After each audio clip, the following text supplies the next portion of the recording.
Hamburgo, século XIX, mais precisamente 1835. Uma casa de detenção ou reabilitação superlotada.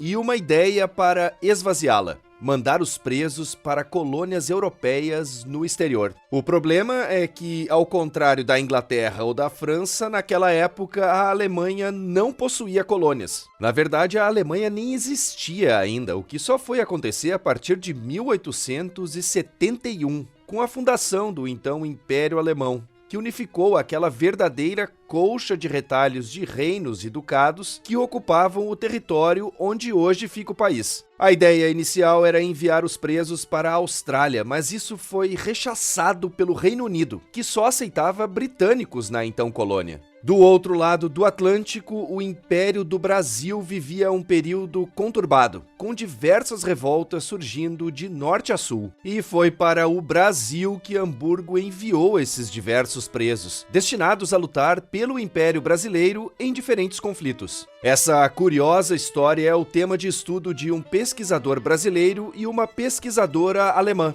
E é com eles que eu converso nesta edição do DW Revista. E está no ar o DW Revista, podcast produzido pela redação brasileira da DW e publicado todas as sextas-feiras no YouTube e em plataformas de áudio como o Spotify. Eu sou o Guilherme Becker, em Bonn, na Alemanha, e nesta edição eu falo com os pesquisadores da Universidade de Princeton, nos Estados Unidos, o Miqueias Mug, que é brasileiro, e a Victoria Bergbauer, que é alemã. São eles que vão contar essa história a respeito do envio de presos alemães para o Brasil no século XIX.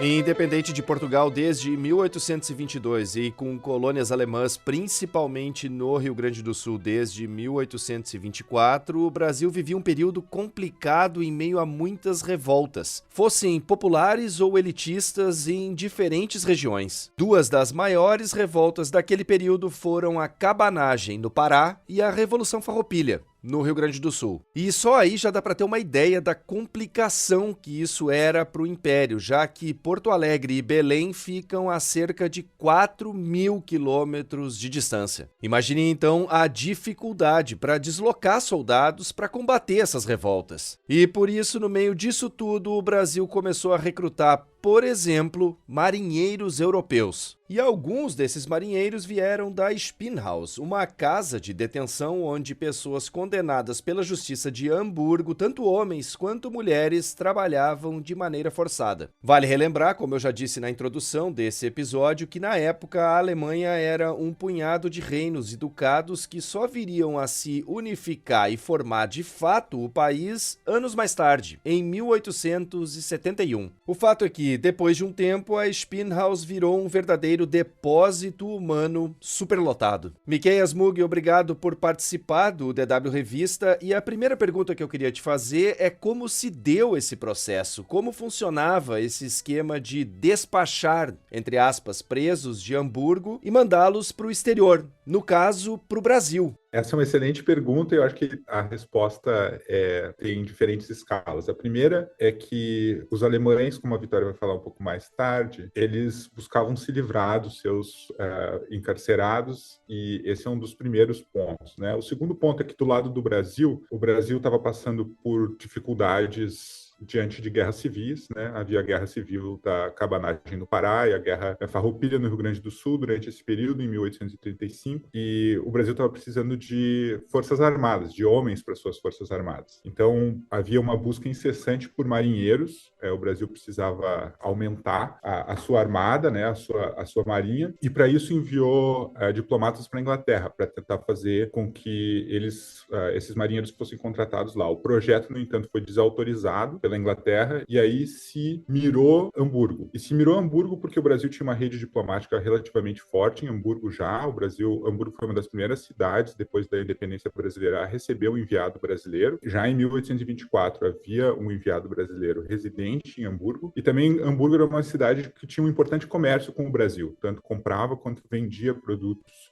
com o Rio de Janeiro. Em 1824 a 1829, portanto, cerca de uma década antes do processo que a gente está trabalhando aqui, o Brasil recrutou imigrantes no norte da Alemanha, inclusive mercenários, que acabaram indo para para o Exército Brasileiro. Então, quando o projeto de engajar marinheiros britânicos, em especial escoceses, não deu certo, se mirou o norte da Alemanha de novo, né? Diante dessa vontade também de Hamburgo de buscar deportar os seus excedentes, né? E sabendo que Hamburgo era uma cidade portuária, portanto, tinha gente disponível que sabia navegar, né? Acho que é importante esse ponto também. As fontes são um pouco misteriosas de como isso tudo aconteceu, né? Então, por que quando o Brasil não conseguiu recrutar os marinheiros na Inglaterra, por que Hamburgo especificamente? Eu imagino que houve aí alguma transmissão de notícias, já que Hamburgo queria enviar os seus ex-presidiários para a Austrália, para colônias inglesas. Então, essa coincidência de conjunturas de ambos os lados do Atlântico, tanto no caso do Brasil quanto no caso de Hamburgo, acabou gerando, digamos, esse interesse em comum. E aí acabou que 341 homens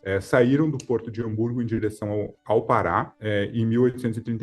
Então, o processo se deu um pouco por aí, tanto de precedentes quanto uma conjuntura específica do ano de 1835 que fez com que isso acontecesse. Pois é, isso que foi comentado há pouco, Miqueias, é justamente o que eu queria saber, como o Brasil ficou sabendo disso tudo e resolveu se meter nessa história. Esses processos de envio dos imigrantes dos ex-presidiários que se tornariam trabalhadores na Austrália ganhou as notícias, né? Tanto em Hamburgo quanto na Inglaterra, onde, de novo, o Brasil tinha agentes diplomáticos que, obviamente, o trabalho deles era ler o jornal também, né? E mandar notícias para o Brasil sobre esses processos políticos maiores. Então, a gente pode especular que foi assim que o Brasil ficou sabendo e, obviamente, acho que é importante mencionar novamente que o Brasil tinha um histórico de negociar com Hamburgo, né? Então, não era que essas pessoas eram completamente estranhas ao Brasil. O Brasil tinha esse precedente de negociações diplomáticas sobre colonização e sobre recrutamento militar com Hamburgo, e esse provavelmente foi um dos motivos pelos quais o acordo deu certo. E como foi a chegada dos imigrantes ao Brasil e também como foi a questão da integração deles no país, se é que teve, de fato, algum projeto ou tentativa de integração?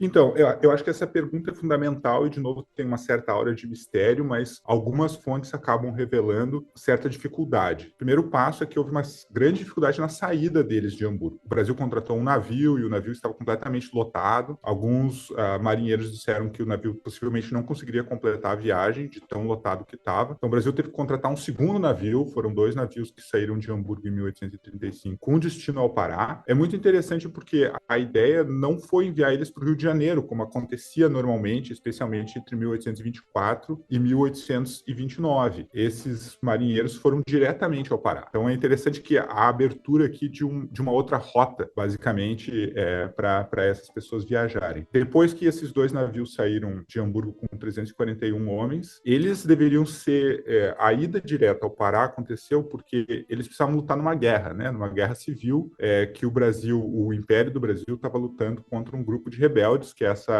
a cabanagem, ou a Guerra dos Cabanos. Os alemães, que na verdade vinham da cidade de Hamburgo, então eram hamburgueses, né, a conexão aqui, porque a Alemanha ainda não era unificada, eles deveriam lutar pelo lado do Brasil. Então eles chegaram nessas 2 diferentes levas e se engajaram diretamente na luta contra os cabanos, né? Os documentos que a gente pesquisou não trazem muitos detalhes sobre o que aconteceu com eles, mas o relato de um oficial prussiano, que mais tarde foi eleito deputado pela Prússia, chamado Samuel Gottfried Kerst, ele publicou em 1852 que apenas 20 dos 341 homens sobreviveram. Então, relativamente, era uma guerra muito difícil, de fato, né? A cabanagem foi uma guerra muito sangrenta entre as forças do Império e as forças populares do Pará, e foi esse o contexto, digamos, que eles encontraram. Se a gente procurar em alguns outros registros, a gente verifica que houve alguns sobreviventes, mas que acabaram se perdendo pelos registros históricos e pelas malhas do poder. Então, é possível especular que eles tanto ficaram no Pará ou buscaram retornar a Hamburgo, talvez, né? Inclusive, os que não eram provenientes da prisão em Hamburgo poderiam retornar. Aqueles que eram provenientes das prisões de Hamburgo assinaram um contrato de que eles não poderiam retornar. Então, havia essa diferença interna do grupo,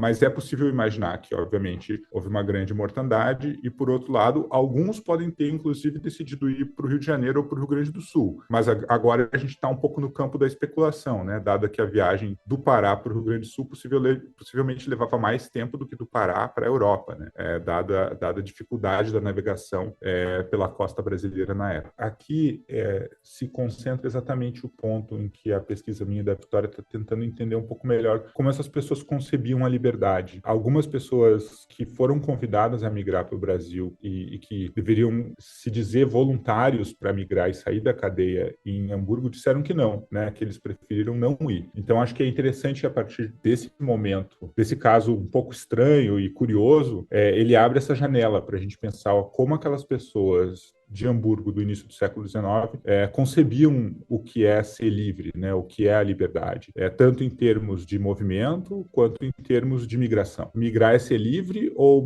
depende? Bom, e agora vem a conversa com a Victoria Bergbauer, que trabalha junto com o Miqueias nessa pesquisa. Como a entrevista foi em alemão, a minha colega Yolanda Paz vai dublar as respostas da Victoria. E eu, claro, vou dublar a minha própria voz. A gente vai falar bastante sobre o espaço da Spinnhaus, que literalmente pode ser traduzida como casa de tecelagem, e também sobre o sistema prisional da época.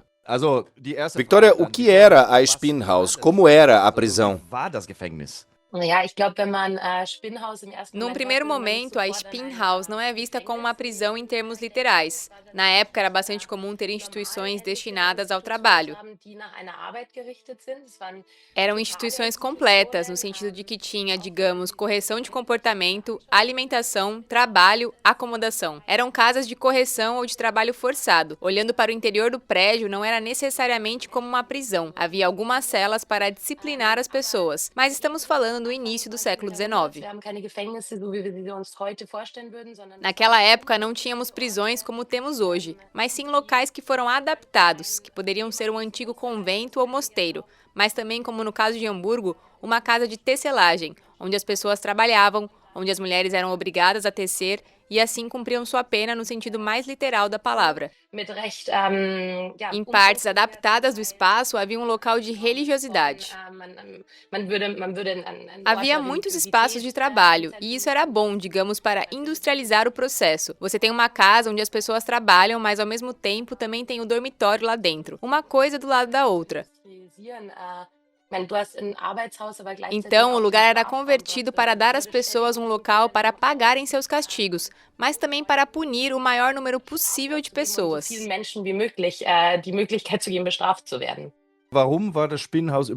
por que a Spinnhaus superlotou e por que aparentemente não havia mais solução para esvaziar a cadeia? Eu quero dizer, por que a solução final foi deportar parte da população carcerária?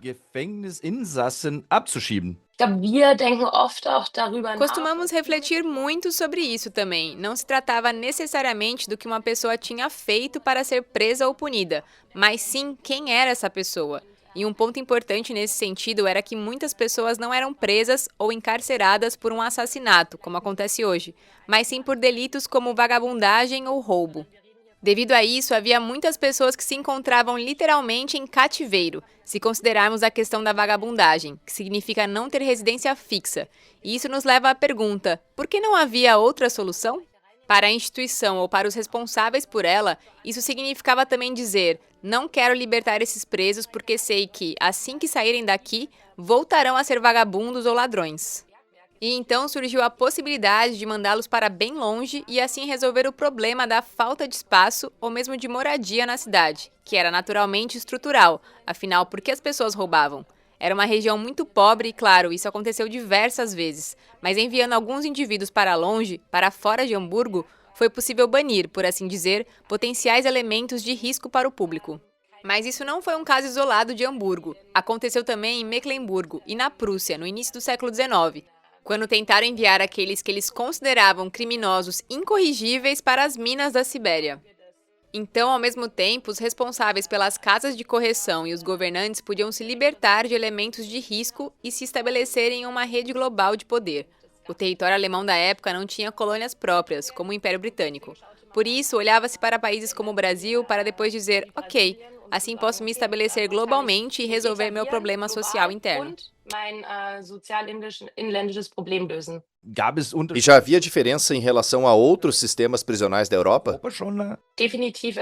Definitivamente, e eu acho que esse é exatamente o ponto crucial, que havia uma grande diferença entre ser um império ou ser um território alemão. E quais opções você tinha para suas questões prisionais, sistema prisional? Quais opções você tinha para punir ou aplicar penas? E qual espaço você tinha disponível para isso? É claro que quando olhamos para o Império Francês, para o Império Britânico, no caso do Império Britânico, era possível enviar os próprios cidadãos para a Austrália, mas no contexto alemão não havia essa opção. Essa é uma clara diferença. Mas quando se olha para a Europa no início do século XIX, ou mesmo durante todo o século XIX, em termos prisionais, não havia locais especializados. Ou seja, quanto mais o século XIX avançava, mais especializadas se tornavam as instituições. Então começamos com instituições de correção ou trabalho forçado, como a Spinhaus, que acolhe pessoas de todos os tipos, que em parte também foi improvisada na concepção do espaço interior. E depois vamos para locais mais especializados. Se tomarmos como exemplo a Inglaterra, a França e os territórios alemães, os sistemas ou os desenvolvimentos dos sistemas prisionais são semelhantes durante todo o século XIX.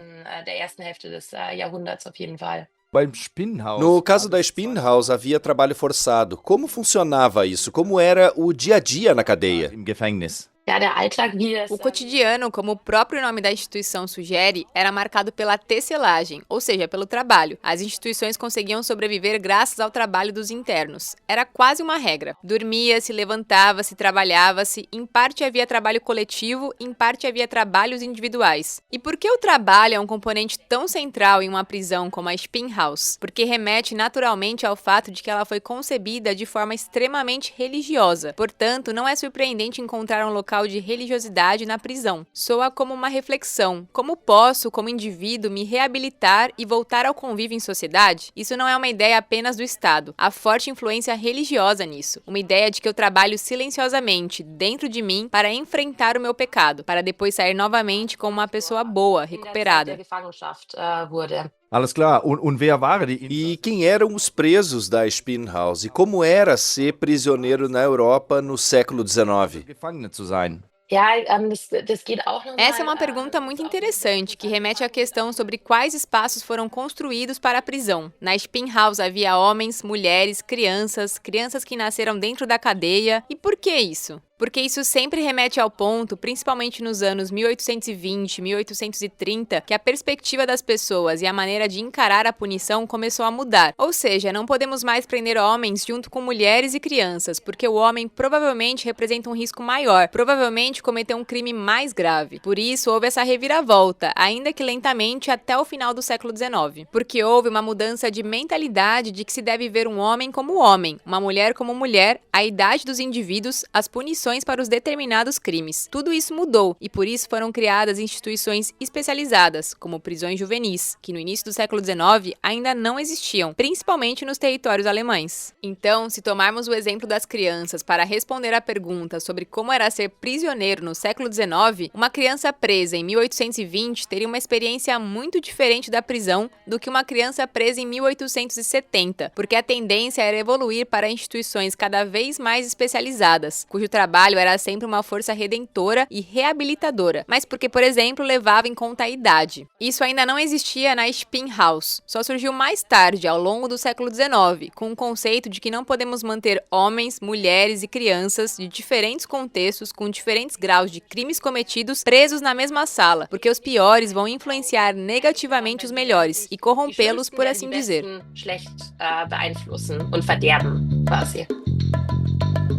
A edição desta semana do DW Revista, uma produção da DW em Bonn, na Alemanha, fica por aqui. E fica aqui também meu muito obrigado ao Miqueias Mug e à Victoria Bergbauer pelas informações, análises e percepções compartilhadas neste episódio. Mais conteúdos você encontra no nosso site dw.com/Brasil e também no canal da DW Brasil no YouTube. A produção, a apresentação e edição técnica são minhas, Guilherme Becker. A revisão final e a coordenação são do Rafael Plezan. O DW Revista volta na sexta-feira que vem. Obrigado por acompanhar a gente e um bom final de semana.